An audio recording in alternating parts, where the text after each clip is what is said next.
Welcome to fandom. আবার একটা Indian ফুটবলের আপডেটের ভিডিও নিয়ে চলে এসেছি। আর আজকে আপডেটের ট্রান্সফার নিউজও আছে, আর আইএসএল এরও একটা আপডেট আছে। তাছাড়াও নানান রকম ইন্ডিয়ান ফুটবলের আপডেট আছে।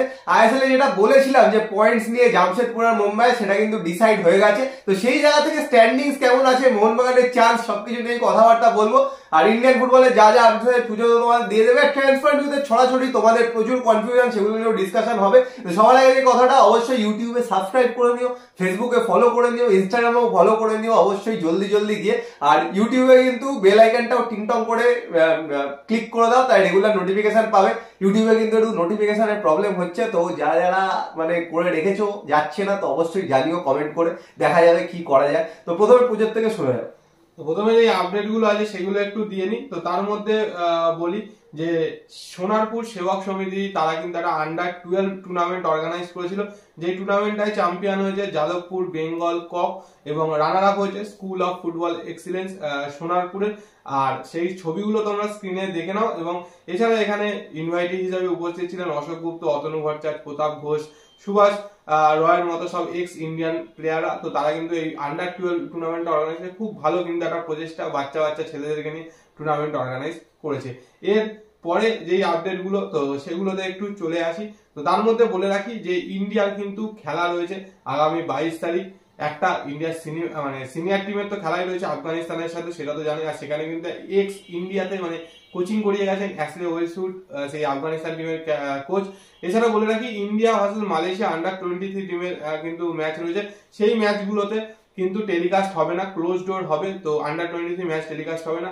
আর ন্যাশনাল টিমের যে ম্যাচটা রয়েছে ওটা ফ্যান কোডে দেখাবে বলেছে এখনো অব্দি, বাট কোন টিভি চ্যানেলে দেখাবে সেটা কিন্তু অ্যানাউন্স করেনি। তো সেটা করলে অবশ্যই জানিয়ে দেবো। তার সাথে বলে রাখি যে বিভিন্ন রকম টুর্নামেন্ট তো চলছেই, তো সাব জুনিয়র টুর্নামেন্টও কিন্তু চলছে। তো সাব জুনিয়র টুর্নামেন্টে আজকে কিন্তু একটা খেলা রয়েছে, আন্ডার 13, সেখানে Bidhannagar municipal sports academy versus মোহনবাগানের কিন্তু খেলা রয়েছে 2:30টা থেকে। তো সেটা স্কোর আপডেট আবার পরের দিনের ভিডিওতে দিয়ে দেবো।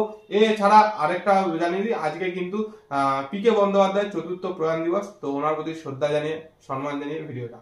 তো প্রথমে একটুখানি বলে দিই ইন্ডিয়ার খেলার ব্যাপারে। ইন্ডিয়ার তো কোনো খবর রাখো না, সবাই ইস্ট বেঙ্গল মোহনবাগান মোহামেডানই সীমিত ওইটুকুনিতে। তো ইন্ডিয়ার খেলা কিন্তু কালকে রাত্রিবেলা আছে। খেলাটা কিন্তু ডেট যে দেখেছো 22 তারিখ, ওটা কিন্তু কালকে রাত্রিবেলা, যেহেতু 12:30টার সময়, ওই জন্য 22 তারিখ। তো ভুলে যেও না, কালকে অবশ্যই কিন্তু খেলাটা দেখো। যেটা বারবার বলছি, 4টে ম্যাচের মধ্যে আফগানিস্তানের সাথে 2টো ম্যাচই কিন্তু সবচেয়ে বেশি ইম্পর্টেন্ট। আর এই 2টো ম্যাচ যদি জেতে, তাহলেই কিন্তু পরের রাউন্ডে কোয়ালিফাই করাটা খুব ইজি হয়ে যাবে। তো সেই জায়গা থেকে অবশ্যই কালকে রাতে কিন্তু সবাই সাপোর্ট করো। কোথায় দেখা যাবে যদি জিজ্ঞেস করো, ফ্যান কোড অ্যাপে দেখা যাবে। ফ্যান কোড অ্যাপে কিন্তু সাবস্ক্রিপশনে দেখা যাবে, 25 টাকা নেবে সাবস্ক্রিপশনের জন্য। তো অবশ্যই ইন্ডিয়ান টিমকে সবাই মিলে সাপোর্ট করো। এরপরে কিন্তু হোম ম্যাচও আছে 26 তারিখ, যেটায় কিন্তু আমরা যাচ্ছি। সেখানে ব্লগও পাবে, সেখানে আমরাও সাপোর্ট করতে যাচ্ছি, ব্লগ পাবে। তো সেটাও দেখো এবং শেয়ার করো। এখন সবকিছু ছেড়ে আবার এই মাসের শেষ থেকে আইএসএল আই লিগ সব শুরু হবে, তখন আবার সাপোর্ট করো নিজেদের ক্লাবদের। কিন্তু এখন অবশ্যই কিন্তু সবাই মিলে একসাথে ইন্ডিয়ান টিমকে চিয়ার করো। তো এর সাথে সাথে বলে দিই যে আমরা কিন্তু একটা টুর্নামেন্ট কভার করেছি আন্ডার 10 অভিষেক দাসের উদ্যোগে, AD14 ফুটবল কোচিং সেন্টারের উদ্যোগে। তো সেই ব্লগটা কেউ দেখোনি, তো সবার কাছে রিকোয়েস্ট, ইস্ট বেঙ্গল মোহনবাগানের নিউজ তো শুনছি, তো ব্লগটাও গিয়ে দেখো, সেখানেও একটু কমেন্ট করো। তাহলে যে বাচ্চাগুলো খেলেছে তারা অনেক ভাবে আরো ভালো প্লেয়ার হওয়ার চেষ্টা করবে। আর এই ভিডিওটার এন্ড স্ক্রিনেও কিন্তু দেওয়া থাকবে, তো সেখান থেকেও কিন্তু তোমরা দেখে নিতে পারো। এছাড়া আরো একটা ইন্ডিয়ান ফুটবলের আপডেট দিয়ে দিই, সেটা হচ্ছে লা লিগা ইউথ টুর্নামেন্ট 2024 ইউনিভার্সিটি পুত্রা মালয়েশিয়াতে কিন্তু কুয়ালালামপুরে এই টুর্নামেন্টটা হবে। আর এখানে কিন্তু পার্টিসিপেট করতে চলেছে Bhowanipore pro India football academy. Bhowanipore যে ক্লাব রয়েছে CFL খেলা, তারা কিন্তু এই একাডেমিটা রিসেন্টলি তৈরি করেছে, তারা কিন্তু এই একাডেমিতে পার্টিসিপেট করছে। তো এবার চলে আসি আইএসএল এর কথা, যেটা তোমাদের বলেছিলাম মুম্বাই ভার্সেস জামশেদপুর ম্যাচ, সেটার কিন্তু ডিসিশন ফাইনাল হয়ে গেছে এবং পয়েন্ট কিন্তু মুম্বাইকে দিয়ে দেওয়া হয়েছে। 3-0 কিন্তু ম্যাচটা হয়েছে, মানে ম্যাচের রেজাল্ট কিন্তু 3-0, আর পয়েন্টটা মুম্বাইকে দিয়ে দেওয়া হয়েছে। জামশেদপুরের থেকে 1 পয়েন্ট নিয়ে নেওয়া হয়েছে, মুম্বাইয়ের 1 পয়েন্ট ছিল, তার জায়গায় 3 পয়েন্ট দিয়ে দেওয়া হয়েছে। সেই জায়গা থেকে স্ট্যান্ডিংস যদি দেখো, মুম্বাইয়ের কিন্তু 19 ম্যাচে 41 point, top of the table.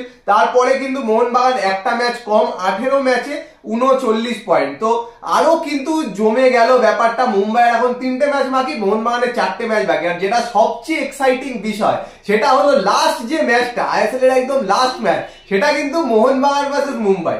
Mohun Bagan যদি পরপর 3টে ম্যাচ জেতে আর মুম্বাই যদি বাকি 2টো ম্যাচ জেতে, তাহলে কিন্তু তখনও পয়েন্টের ব্যবধান কিন্তু থাকবে না সেরকম বলতে গেলে। কিন্তু লাস্ট ম্যাচটাই কিন্তু মেন ব্যাপার, লাস্ট ম্যাচটাতেই কিন্তু সবকিছু হবে। কারণ 3টে ম্যাচ যদি মোহনবাগান জেতে, 2টো ম্যাচ মুম্বাই জেতে, সেই জায়গা থেকে কিন্তু মোহনবাগানের 1 পয়েন্ট বেশি থাকবে। লাস্ট ম্যাচের ওপর কিন্তু পুরোপুরি ডিপেন্ড করবে। কিন্তু তার আগে বলে দিই, মোহনবাগানের আশা করা যায় যে বাকি 3টে ম্যাচ জেতা উচিত। মুম্বাইয়ের 2টো ম্যাচের মধ্যে কিন্তু একটা ম্যাচ ওড়িশার সাথে আছে, সেই ম্যাচটাই যদি মুম্বাই হেরে যায় বা ড্র করে, তো একটা ম্যাচ বাকি থাকতে, মানে লাস্ট ম্যাচ যে মুম্বাইয়ের সাথে সেটা বাকি থাকতেই কিন্তু মোহনবাগান চ্যাম্পিয়ন হয়ে যেতে পারে। তো আরো এক্সাইটিং হয়ে উঠেছে মোহনবাগান ফ্যানদের কি বক্তব্য, এটা নিয়ে কমেন্ট করে কিন্তু জানিও। তো এর সাথে সাথে এবার চলে আসি আইএসএল এর ট্রান্সফার রিলেটেড খবরগুলোতে। তো তার মধ্যে হিজাজিকে নিয়ে তো চলছে, হিজাজিকে এক্সটেন্ড করার জন্য সব ইস্টবেঙ্গল সমর্থকরা বলছে। তো দেখা যাক হিজাজি এক্সটেন্ড হয় কিনা। তবে এই মুহূর্তে একটা শোনা যাচ্ছে সেটা ইস্টবেঙ্গল নাকি অনেক ডোমেস্টিক প্লেয়ারের সাথে কথাবার্তা বলছে। তার মধ্যে একজন তো অবশ্যই ভিনিত রায়ের সাথে কথাবার্তা চলছে, কিন্তু ভিনিত রায়কে কিন্তু আরো অন্যান্য টিমের অফার রয়েছে, এরকম নর্থ ইস্টেরও কিন্তু ভিনিত রায়ের কাছে অফার রয়েছে। এছাড়া ডেভিডের কাছে তো একটা প্রি কন্ট্রাক্ট হয়েছে, বা ডেভিডকে কিন্তু মোহামেডান ছাড়বে কিনা সেটা একটা মানে চিন্তার বিষয়। কারণ মোহামেডানও কিন্তু আইএসএল এ আসতে চলেছে, মোটামুটি খুব অঘটন না ঘটলে মোহামেডান কিন্তু আইএসএল এ আসছে। তো সেখান থেকে ডেভিডকে তারা ছাড়বে কিনা সেটাও একটা বড় ব্যাপার, কারণ প্রি কন্ট্রাক্টের সেরকম কোনো ভ্যালু নেই।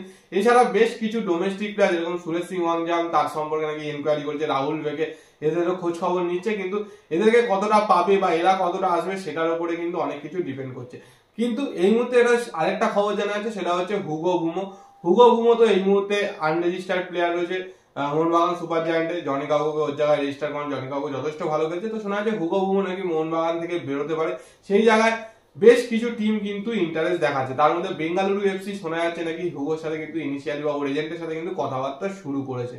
তো ইস্ট বেঙ্গল কিন্তু অ্যাক্টিভ হয়েছে মোটামুটি, যা শোনা যাচ্ছে এনকোয়ারি কিন্তু চালানো শুরু করেছে। যেহেতু এফসি কাপ আছে, বলে দিই যে ওই অক্টোবর অব্দি ওয়েট করলে হবে না আইএসএল এর জন্য, কারণ তার আগেই কিন্তু এফসি কাপের যে কোয়ালিফিকেশন ম্যাচটা, এফসি কাপ বলছি, এফসি চ্যাম্পিয়ন্স লিগ 2 এর যে কোয়ালিফিকেশন ম্যাচগুলো সেগুলো কিন্তু আছে। এবার ওখানে যদি হেরেও যায় তাহলেও কিন্তু এফসি চ্যালেঞ্জ লিগটা খেলতে হবে, সেটার জন্য কিন্তু টিমটা এখন থেকেই বাড়াতে হবে। তো সেই জায়গা থেকে ইন্ডিয়ান প্লেয়ারদের সাথে কথাবার্তা বলা শুরু করেছে। আশা করা যায় বিদেশি যারা রিপ্লেস করবে, মানে যেই বিদেশিদের রিপ্লেস করবে, যেই বিদেশিরা অলরেডি প্ল্যানে আছে তাদেরকে ছেড়ে, আমার তো মনে হয় 3টে নতুন বিদেশি অ্যাটলিস্ট আসবেই। তো সেই জায়গা থেকে কিন্তু তাদের সাথে হয়তো কথাবার্তা বলা শুরু করবে, কিন্তু এখন অব্দি কিন্তু কোনো আপডেট নেই। ইনিশিয়াল যা শোনা যাচ্ছে ইন্ডিয়ান প্লেয়ারদের সাথে কিন্তু কথাবার্তা শুরু করেছে। তো দেখা যাক কি হয় আলটিমেটলি। আর মোহনবাগান আরেকটা শোনা যাচ্ছে নাকি নতুন সিজনে নতুন কোচ আসতে পারে। যদি নতুন কোচ আসে তারপর কি কি চেঞ্জেস করবে সেটাই হচ্ছে দেখার। কিন্তু মোটামুটি যা খবর, জনি কাউকে এবং দিমিত্রি এই দুজনকে কিন্তু কন্ট্রাক্ট এক্সটেনশন দিতে পারে মোহনবাগান ম্যানেজমেন্ট। তো যা যা আপডেট ছিল পুরো বলে দিলাম। আর মোহনবাগান ফ্যানদের কি বক্তব্য, পরের সিজনের জন্য কোন বিদেশি রাখা উচিত, কোন বিদেশিকে ছাড়া উচিত, তোমাদের কি মনে হয়? এটাও যে লাস্টে একদম জমে উঠেছে লিগ, সেই নিয়ে কি বক্তব্য, একজনের 3টে ম্যাচ বাকি, একজনের 4টে ম্যাচ বাকি, সেই নিয়ে কি বক্তব্য জানিও। আর ইস্ট বেঙ্গল ফ্যানদের কি মনে হচ্ছে, কি কি চেঞ্জেস দরকার এই টিমে, ইন্ডিয়ান বিদেশি সব মিলে, সেটাও কিন্তু কমেন্ট বক্সে কমেন্ট করে জানিও। আর ভিডিওটা পছন্দ হলে লাইক করে দিও, শেয়ার করে দিও, চ্যানেলটা অবশ্যই সাবস্ক্রাইব করে দিও, আর বেল আইকনটা টিং টং করে দাও রেগুলার নোটিফিকেশন পাওয়ার জন্য। তো চলো এখনের জন্য টাটা।